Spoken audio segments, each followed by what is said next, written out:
Pelanggaran firman Tuhan awal dari kemurtadan. 1 Raja-Raja 11 ayat 1, ayat 4 sampai dengan ayat 6. Adapun Raja Salomo mencintai banyak perempuan asing. Di samping anak Firaun, ia mencintai perempuan-perempuan Moab, Amon, Edom, Sidon, dan Het. Sebab pada waktu Salomo sudah tua, istri-istrinya itu mencondongkan hatinya kepada allah-allah lain, sehingga ia tidak dengan sepenuh hati berpaut kepada Tuhan Allahnya seperti Daud ayahnya. Demikianlah Salomo mengikuti Asitoret, dewi orang Sidon, dan mengikuti Milkom, dewa kejijikan sembahan orang Amon.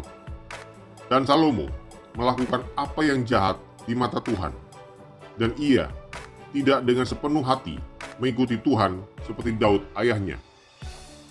Dalam 1 Raja-Raja 11 ayat 1-43 menguraikan kemerosotan rohani Salomo dan berbagai akibatnya. 1. Salomo mulai sebagai orang yang mengasihi Tuhan, berjalan menurut ketetapan-ketetapannya, dan membangun baiknya.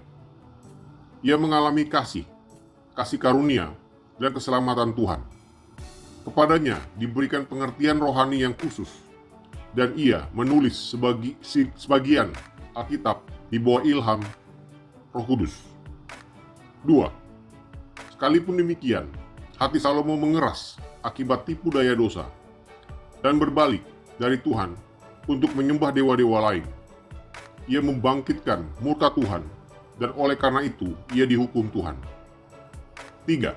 Kesalahan Salomo yang fatal ialah berusaha mencari kuasa, keberhasilan, kekayaan, pemuasan nafsu dengan jalan berkompromi dengan dan bertoleransi terhadap penyembahan berhala dan dosa. Salomo mencari a.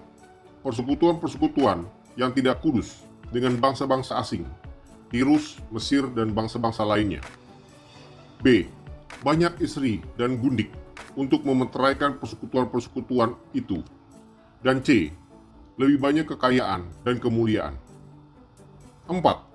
Dengan mempunyai banyak istri, Salomo bukan saja mengabaikan perintah Tuhan bagi para raja untuk tidak mengambil banyak istri, tetapi juga melanggar perintah Tuhan untuk tidak menikahi istri-istri asing dari bangsa Kanaan.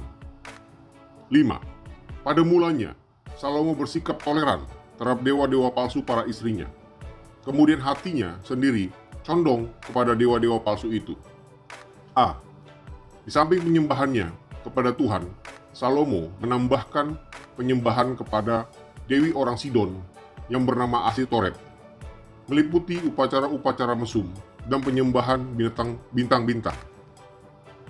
Dewa orang Moab, Molok, mengikuti pengorbanan anak-anak, dan dewa orang Amon, Kamos, dewa matahari.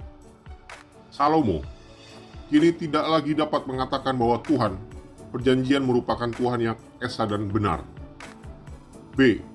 Kemurtadan Salomo menunjukkan bahwa sekedar pengetahuan akan Tuhan dan firman-Nya bukanlah pertahanan yang memadai terhadap dosa dan kemurtadan. Dosa bersumber dari hati dan hanya dapat ditolak selama hati seorang condong kepada Tuhan di dalam iman dan kasih. Salomo memulai dengan melakukan banyak pelanggaran dari firman dan ketetapan Tuhan, dan ia berakhir dengan kemurtadan rohani. Hatinya semakin keras dan dikuasai oleh keinginan dagingnya yang semakin kuat. Marilah kita berusaha untuk terus mentaati firman Tuhan dan tetap percaya kepada Tuhan yang benar dan hidup. Semoga Tuhan Yesus memberkati.